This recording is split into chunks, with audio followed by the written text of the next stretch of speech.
Mbega hamwe gusezerana ntushitse canke kudashitsa isezerano canke amasezerano uba wagiranye n'umuntu canke n'abantu kanaka canke n'ahantu kanaka birafise ingaruka mbi kuri twebwe canke kuri bo basezeranye canke kubo uba wasezeranije ayo masezerano.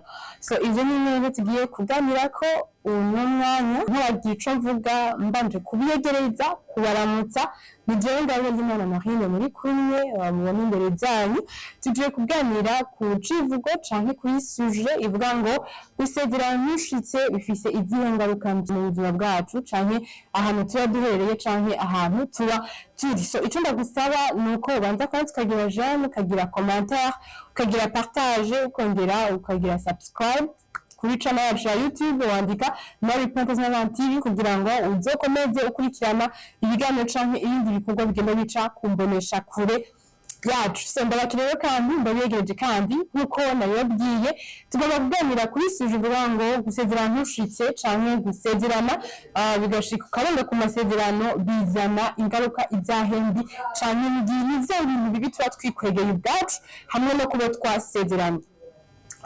Batumugani mu kindi uvuga ngo intare zisezerana mu masesa aho ushobora gusezerana umuntu canke ukavuga n'umuntu mugasezerana ibintu kanaka mukiha bivuga ngo ihangiro canke mukiha ibintu kanaka mushobora gusezerana bivanye n'ivyo mwavuganye soit bivanye n'ivyo mwakoraniye.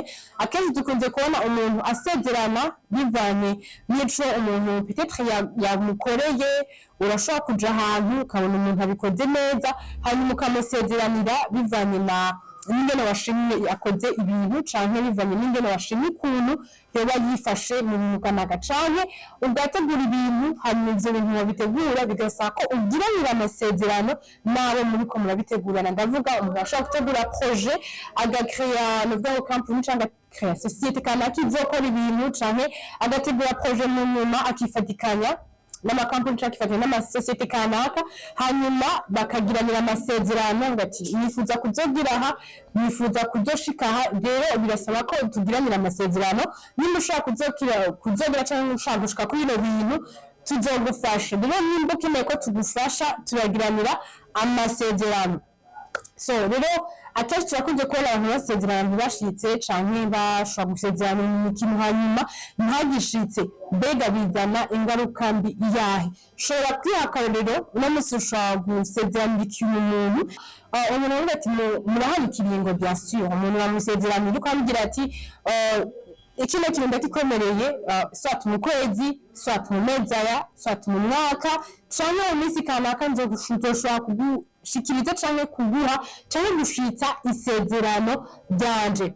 Hanyuma akenshi iyo abantu dusezeranijwe isezerano riraryoshe. Iyo usezeranira ikintu uraryoherwa mu mutwe uriyafisha ko uzoronka ikintu kanaka mu gihe kanaka mu minsi yose canke mu kiringo uhawe ukavyishiramwo ukavyiha mu mutwe canke akenshi ukanavyandika ukavuga ati jewe habe nasezerana ikintu kanaka kuko hari igihe abantu basezeranira ibintu bikomeye bikaba ngombwa ko yandika canke ko kujya kuntu tuba tubikora murabizi nabi.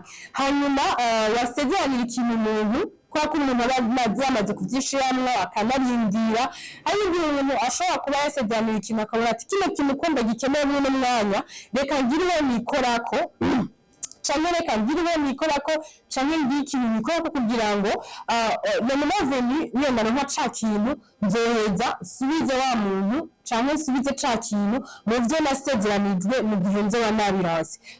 Peut-être akagurana umuntu agafata ideni ahantu yiteze ko azosubira kuronka ibirushirije kuvyo yashoboye gufata ahantu hanyuma nyuma aheze avyishure. Hanyuma rero ca gihe kirageze wasezeraniye n'umuntu canke umuntu yagusezeraniye kwa kwezi kuraheze. Abandi turafise ukuntu turi abantu bavuga ngo baciye bugufi ibintu bagenda babitwara gahoro gahoro. Hari abantu badashoka bishuza canke badashoka novuga ngo babishuza abantu babasezeraniye ugasanga igihe kirageze kandi urabona ko ubikeneye kandi urabona ko hageze ko wa muntu aguha bya bintu yagusezeraniye. Premièrement uravuga ati hari abantu bameze uko kugira amasoni yo kumwishuza arabizi cyangwa icyo yasezeranye arakizi kandi urabona ko bikenewe rero nta mpamvu yo kumwibutsa. Akenshi dukunze kwiyumvira ngo arafatiriwe n'akazi canke ubukene canke sinzi abivanye n'ibintu umuntu ashobora kwibwira, nubwo hari n'abandi baca bashoka bishuza mugabo hariho abantu batishuza directement kandi ugasanga ni umuntu muhura cyasha umuntu yagusezeraniye ni umuntu ku kazi mwamana ni umuntu mushyira muhura muri quartier ni umuntu mu ma business ukora mwamana mukorana eka nyene umuntu mubonana kenshi rero uwo muntu biragoye kumwishuza mu gihe ati nka vya bintu canke byasango byageze rero ukihangana canke ukarindira ati ndindira azokwibwiriza hanyuma igihe cagera canke uko iminsi itari igenda ugatera intambwe ukagenda kumwishuza canke wa muntu atatiye akamwishuza yamara kumwishuza wa muntu kubera ko bavuga ngo kwirengagiza canke sinzi nawe bize exactement akavuga ati rero ndi muri crise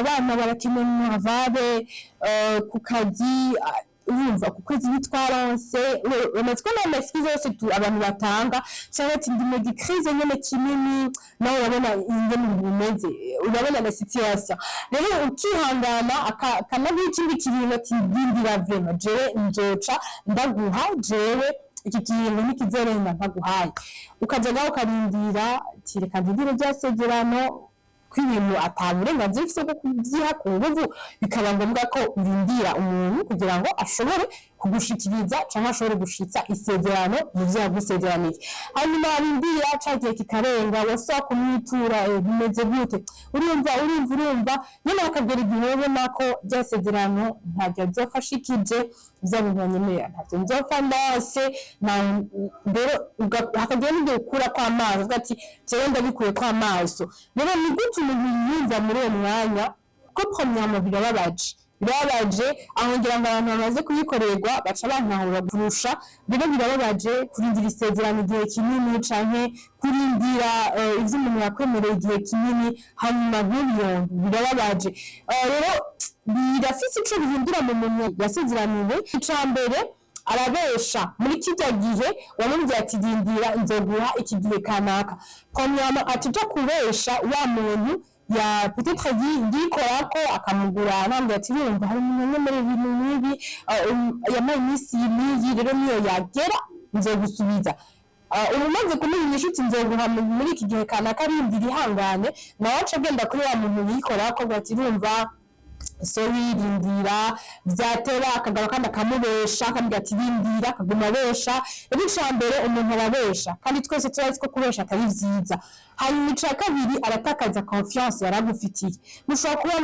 mwari abagenzi cane mwari inshuti vraiment mwari abagenzi bari proche cane ubugenzi burahava habugwanko aratakaza confiance ati wa muntu yarambeshe wa muntu bwa nta bintu vyiwe arasezerana ntashitsa cyane ugasanga donc nta confiance kumugirira aho ni ku bantu b'abagenzi ariko hari igihe isezeranirwa n'umuntu mupfana ikintu urumva ko mu muryango muba mukreye urwango turakunze kwibona cyane ugasanga barasezerana ibintu ntibabishitsa abashi harabaye amakonflikt akomeye baragiye mu bindi bintu ugasanga umuryango muri kurumvikana cyangwa ugasanga umuryango habaye amacakubiri mu muryango ivyo turamaze kubibona rero ugasanga twumva kugaruka kw'icaka indi gutakaza icizere kuri uwo muntu uramutakaje hanyuma ikindi naco uwo muntu amaze gushikirwa n'ico kibazo ntavyigumizamwo ararondera umuntu avyiganira nuko kuvyiganira arabibwira umuntu uwo muntu yavuga ati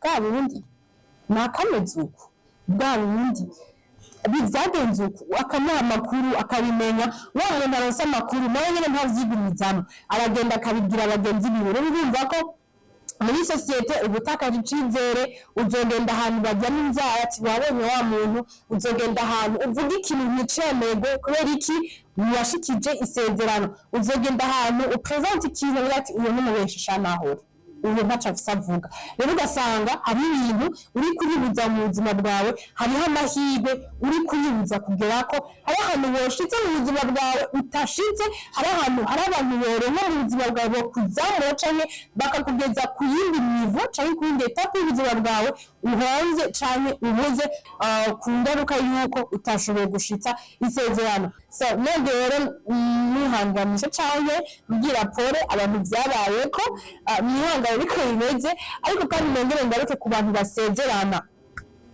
Bantu musezerana, jambo ry'Imana rivuga ngo hagusezerana ntushitse wopfuma uhora canke wopfuma ureka gusezerana kugira ngo wibere amahoro mu bantu, kugira ngo wibere amahoro n'abantu, ntutakaze abantu, ntutakaze icizere muri sosiyete, ntutakaze icizere ku bo mubanye, ntutakaze icizere mu bavukanyi, ntutakaze icizere ku bavyeyi, ku bantu en fait ku bantu bari aux alentours yawe, ntutakaze icizere kuri bo.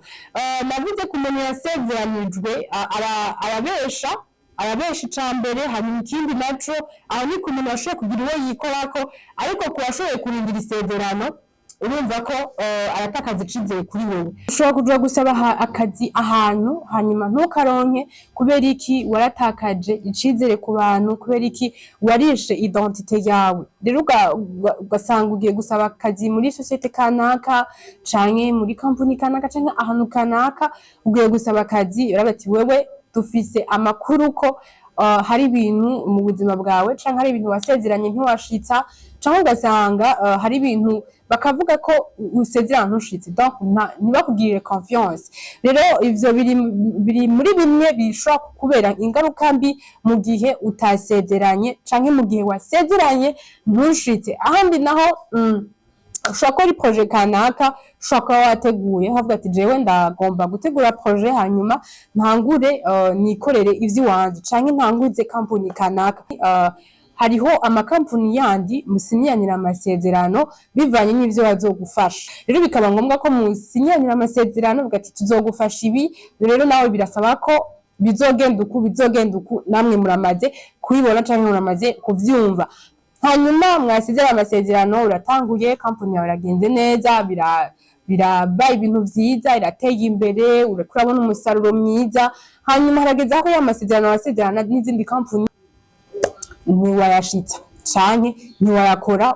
Mbega n'izihe ngaruka mbi zishobora kudushikako? Icambere takaza icizere nkuko nabivuze, ariko kandi cette fois-ci aba ari ibintu bikomeye cane. Urashobora gutakaza projet yawe wateguye nk'imyaka n'imyaka. Ikindi naco ugatakaza abakozi warondeye kandi bashobora kuba bari muri bamwe batumye company yawe igera kure. Ikindi naco ugatakaza ya makampuni yagufasha bavuga ngo akagukura k'amaboko, ugasigara uri nyakamye, ugasigara uri wenyene na societe yawe, ugasanga wa murindi yari kirajako iragabanutse. Aho ni mu gihe rero vyabaye ibintu hagati yanyu bitashitse mu nzego, canke cawibaza iyo bishitse mu nzego bikaba ibintu vyo kuburana. Urumva ko ushobora gushika aho uburana ugatsindwa, navuga ngo hakagera igihe uja mu gasho ugafungwa kubera iki ivyo wasezeranye ntushitse canke ivyo mwavuganye ntushitse. So kandi turazi ko ugiye mu gasho hariho première mu buhomvyi, kandi ikindi naco company ishobora kugagwa. Ikindi naco hariho abantu bajya ku ngaruka zawe kandi batari kuzijyako. Ndavuga nk'umuryango wawe uba ushize en garde, uzoza kukuraba, uzokurihira amafaranga canke uzokugemurira canke uzogukorera ibintu kanaka. Ibintu byose turabizi bishobora gutuma tumeta en garde abandi bantu badukikuje bagasubiza canke bakajya ku ngaruka mbi z'ivyo tuko kuntu twashoboye gusezerana ntidushitse. So cigwa canke novuga ngo nka leçon morale twokuramwo nuko twosezerana tugashitsa. Ubona ko uzosezerana ntushitse bive mu bwati je nta mpamvu ihari. Abantu benshi dukunze gusezerana ngo nuko nabonye kanaka yasezeranye ngo nanje boca bangaya. Muri societe ucabona ko atacondi ntari umugabo canke urumva ntahagaze muri kwa kuntu ko kurondera icubahiro. Mugabo icubahiro ntikironderwa muri ubwo buryo. Urashobora kuba umuntu w'icubahiro ugendera mu kuri, urashobora kuba umuntu w'icubahiro ufise utwo tuntu twawe dukeyi ukatugendera, canke ufise uko kuntu kwawe umeze nyene bivanye nuko udashaka nuvuga ngo gutakaza identite yawe nziza canke gutakaza akaranga kawe ukavyihoza. Hariho kandi karorero nushobora gutanga umunsi umwe yagiye mu rubanza hanyuma numva umuntu asezeranye ikintu kubera ko twese turabizi mu rubanza iyo abantu bagize ama mariage haragera igihe mu kubashimira ko bashoboye kwitera iteka bagatera iteka umuryango bagatera iteka nuvuga ngo na societe bari babayemwo bakashobora kwishitsa mu ivyo bihe vyo kugira ubukwe. Haragera igihe bashobora kubasezerana ibintu kanaka nk'ubushimwe bashobora kubaha umahavuga ati ndiyemeje inka, ndiyemeje kuzobagurira parcelle bivanye n'uburyo umuntu afise, ndiyemeje kuzobaha amafaranga aya naya kinaco, ndiyemeje kuzobarihira ibi n'ibi. Turazi ni vyinshi bahora biyemeza, rero ugasanga umuntu umwe ariyemeje ikintu atazoshobora gushitsa. Rero abo umuntu ariyemeje ikintu kanaka sinshimye kukivuga mu nyuma ca kintu babantu bararindira ntibashobora kuronka avuga ati turindire peut-être hari ibintu bimufatiriye canke hari ibintu vyatumye adashobora kuronka ingenda ashobora gushitsa ivyo yasezeranye. Bararindira barabura gushitsa n'ubu iryo sezerano ntaryo bararonka. Rero nkuko dushobora gusezeranya ntitubishitse ushobora kuvuga umenga bamwe basezeranye bashobora kungaya canke bashobora kwanda umuntu w'icubahiro kameme na nambaye costume mu rubanza nicaye imbere banshize imbere, rero sinogenda ntagize ico mvuze. Abariho tuyanje basezeranye ibi, abavyeyi basezeranye, nanje nkumwe yashoboye kasanga uri no mu miryango y'umukobwa canke y'umuhungu sinogenda ntasezeranye, ariko kandi ukabikora uziko nta ufise uzokura. Rero urumva ko iyo muntu yagize shoot yataye icizere ku muryango wiwe, yongera ati icizere ku bantu bashoboye gukurikirana ivyo bintu kurazi ko haba hafashwe ama video. Cabibaze rero umuntu ashobora gutwara video havuga ati uyu muntu yasezeranye ikintu ntacu yashikije, rero akakumara amazi. Urumva ko n'ibintu bitameze neza.